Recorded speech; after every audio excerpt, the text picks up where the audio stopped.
दोस्तों,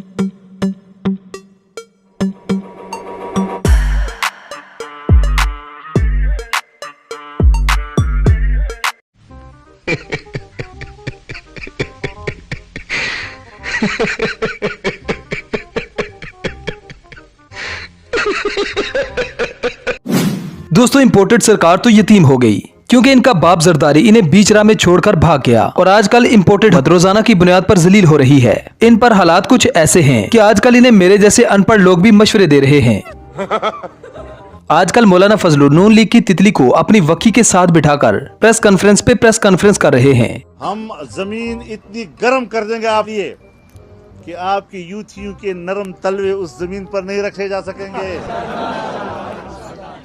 हम फजा इतनी गर्म कर देंगे कि तुम्हारी ये छोटी छोटी तितलियां इनके पर नहीं बर्दाश्त कर सकेंगे उस फजा की गर्मी को।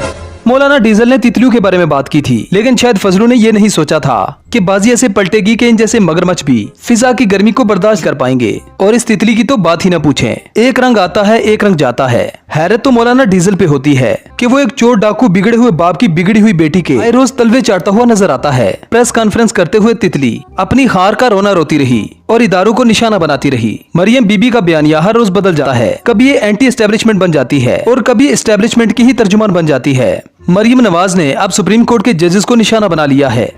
अगर अनजाने में किसी जज साहब से कोई गलती हो गई है तो उसके बाद उसको ये मौका मिलना चाहिए कि वो अपनी गलती को उसकी तस्हीह करे।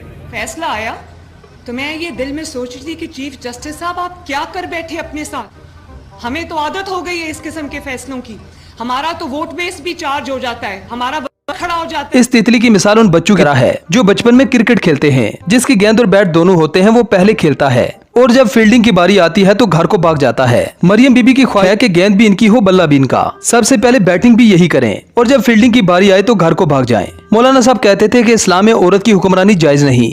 फिर कुर्सी और पैसों की खुशबू ने इन्हें ऐसा दीवाना बनाया कि इन्हें मरियम जैसी बूढ़ी औरत भी एक कम सिन कली नजर आने लगी। पाकिस्तान के बड़े बड़े आलिम भी मौलाना फजलुर रहमान के खिलाफ दे रहे हैं। मौलाना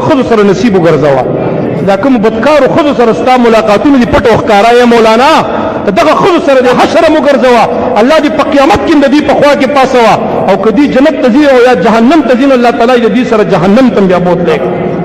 क़यामत के दिन उन उलमा को सबसे पहले पकड़ा जाएगा जो अवाम को तो कुछ और कहते थे लेकिन अमली जिंदगी में उन सारी बातों से इनकार करते रहे। मौलाना साहब के कौल और फेल में जमीन और आसमान का फर्क होता है। पंजाबी में एक कहावत है, सूरत दे यार बार ले, जिन डाकुओं लुटेरों और चोरों के साथ इसकी संगत है। ये तौर पर इस बात की तरफ इशारा है कि कुत्ती न सिर्फ चोरों के साथ मिल गई है बल्कि उन्हीं की जुबान बोलने लगी है। और शहबाज शरीफ को देखकर तो ऐसा ही लगता है कि बंदे को ढीठ होना चाहिए। इज्जत तो आनी जानी चीज है। इस बंदे की बदकिस्मती देखें कि ये सिर्फ 220 किलोमीटर का वजीर आजम रह गया है। इस्लामाबाद की हुदूद पर खत्म होती है, वहाँ पर किसी ने एक बोर्ड अवेजा कर दिया है जिस पर लिखा हुआ है इख्तिताम हुदूद वजीर आजम इस्लामाबाद। सोशल मीडिया पर यह वीडियो न सिर्फ वायरल हो रही है बल्कि लोगों की हंसी का बायस भी बन रही है। वैसे तो ये इस्लामाबाद का वजीर आजम होने के भी लायक नहीं, लेकिन बेशर्मी और डिटाई का क्या किया जाए क्योंकि दुनिया में इसका आज तक कोई भी इलाज दरियाफ्त नहीं हो सका।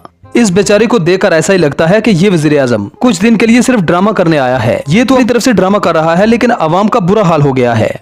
दुआ है कि हुकूमत जल्दी ही बेवकूफों के हाथ से निकलकर अक्लमंदों के हाथ में आए ताकि हर पाकिस्तानी सुकून का सांस ले। Thanks for watching. मेरी भी दुआ ये है कि हुकूमत कामयाबी से चले और इमरान खान कामयाब हो और पाकिस्तान आगे प्रॉस्पर करे। ये मेरी